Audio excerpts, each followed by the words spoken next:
Sandra, ഇപ്പോൾ ഈ അമ്മയിലെ തിരഞ്ഞെടുപ്പുമായി ബന്ധപ്പെട്ടുള്ള ഒരു ചോദ്യം കൂടിയാണ്. അപ്പോൾ ഇതിലൂടെ നമുക്ക് നിർത്താം. ഇപ്പോൾ ഞാൻ പറയുന്നത് അമ്മയിൽ ഇപ്പോൾ ജഗദീഷ് അടക്കം ഒരു വനിതാ പ്രസിഡന്റ് വരണം എന്നൊരു ആവശ്യം അവിടെ ശക്തമാക്കുന്നു. ജഗദീഷിനൊക്കെ വലിയ പിന്തുണയായിരുന്നു അവിടെ ഈ എല്ലാ താരങ്ങളും ഒക്കെ നൽകിയത്.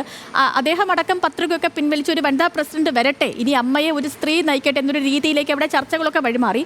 പിന്നീട് അവിടെ ഇപ്പോഴും പൊട്ടിത്തെറി നടക്കുന്നുണ്ട് പല ഭാഗത്തുനിന്ന്. പൊന്നമ്മ ബാബു എന്തൊക്കെയോ കുറച്ച് ആരോപണങ്ങൾ ഉന്നയിക്കുന്നു, കുക്കു പരമേശ്വരൻ വേറൊരു ആരോപണം ഉന്നയിക്കുന്നു, അങ്ങനെ കുറേ കാര്യങ്ങൾ, അനൂപ് ചന്ദ്രൻ വേറൊരു ആരോപണങ്ങൾ ഉന്നയിക്കുന്നു. അങ്ങനെ അമ്മ തിരഞ്ഞെടുപ്പ് ഒരു വശത്ത് നടക്കുന്നുണ്ട്. ഈ പ്രൊഡ്യൂസേഴ്സ് അസോസിയേഷനും ഈ പറയുന്ന പോലെ ഒരു വനിതാ പ്രസിഡന്റൊക്കെ വേണ്ടേ സാൻഡ്ര? അങ്ങനെ ആ ഒരു രീതിയിലേക്കും ഒക്കെ ചിന്തിച്ച് തുടങ്ങണ്ടേ പ്രൊഡ്യൂസേഴ്സ് അസോസിയേഷൻ?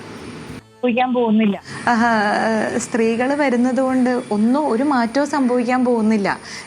നമ്മളും നിങ്ങളെപ്പോലെ തന്നെ കഴിവുള്ളവരും സംഘടനാ പാഠവുമുള്ളവരും ഒക്കെ തന്നെയാണ്. നമ്മളെ കുറച്ച് കാണേണ്ട കാര്യമേ ഇല്ല. ഇത്രയും എക്സ്പീരിയൻസ് കൊണ്ടാണ് ഓരോ മനുഷ്യരും പാകപ്പെടുന്നത്.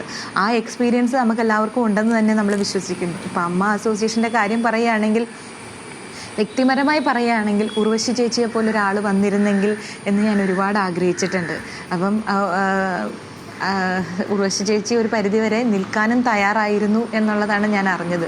അപ്പം അങ്ങനെയൊക്കെ ഉള്ള കഴിഞ്ഞ ദിവസം തന്നെ ശക്തമായി ഉർവശി ചേച്ചി പ്രതികരിച്ച് ഞാൻ കണ്ടു.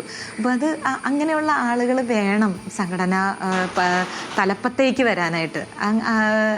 അതാണ് എന്നെപ്പോലൊരു വ്യക്തി ആഗ്രഹിക്കുന്നത്.